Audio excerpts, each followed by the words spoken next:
Sadhguru, we as students stay away from our homes, from the familial, emotional comforts. In terms of our careers, we move out seeking greener pastures. In that, we seek company in opposite sex. Some people get into relationships which gradually progresses to physical intimacy. Sadhguru, the question is then why, as generations, we cannot discuss it openly? Or is premarital sex still a taboo?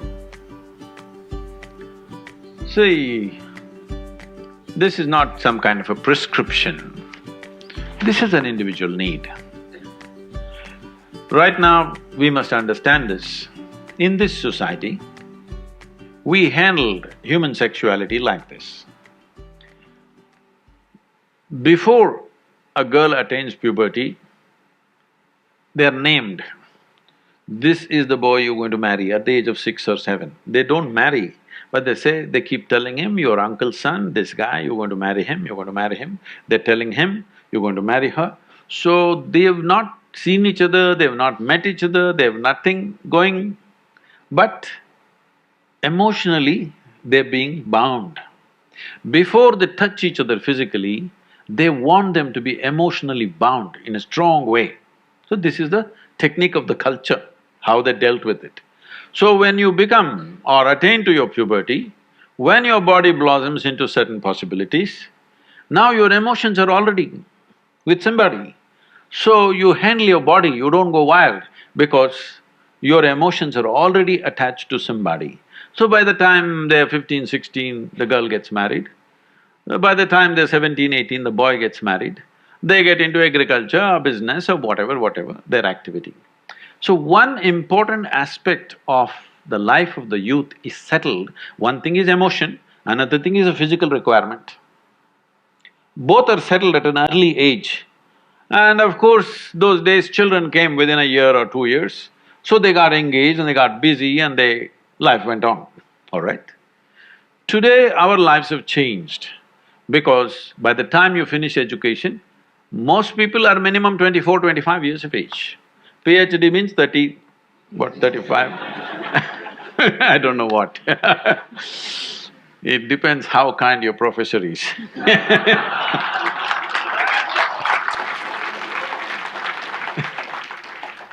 So, let us say average education time is 25 years of age. By the time they get employment and settle down somewhere to reasonable financial security, 30 years of time, all right? The peak of human hormonal function is between 15 to 30. You're not teaching people some ascetic way to live. You're not giving them some sadhana that they're transforming their energy into some other possibility and attaining to something else. There is no such thing. And there's close proximity with the opposite sex. If you don't want to address it, then you will create an unhealthy society, very unhealthy society, which unfortunately is finding expression in violent ways in our society because we've not addressed the fundamental needs of a human being. First thing is nourishment. If nourishment is taken care of, you must understand, nourishment is survival. Once survival is taken care of, naturally the species, this is not even individual, the species that you are is longing to reproduce. This is how it's built. It's longing to reproduce because this is survival of the species. If people don't reproduce, there is not going to be human race, isn't it? So, your body and your mind plays many tricks, and how when you look at somebody, you suddenly think they're the most beautiful, suddenly you think they're the most fantastic, you will discover later many things. But initially, everything is clouded. See, I'm telling you, let's say you are 10, 12 years of age, you looked at people, they're quite normal. Suddenly you became 14, every little bump on somebody's body is a world by itself simply because your hormones begin to influence everything. In a way, your intelligence is hijacked by your hormones. Now, this is not to be judged as bad or good, this is a natural process.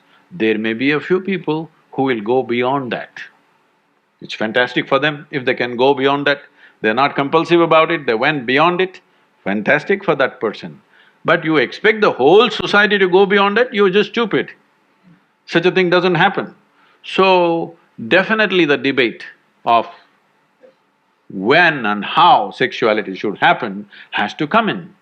But now, we are still having a certain cultural aspects to us that we are an emotional lot. We are still an emotional lot. People suffer immensely when things happen without the needed emotions. A whole lot of people at least. There may be a few people who are above that, but a whole lot of people suffer. So, for our country, for our society, how to deal with this without causing a major disruption in the social structure is something that we must debate. We must do research on it, how to do it.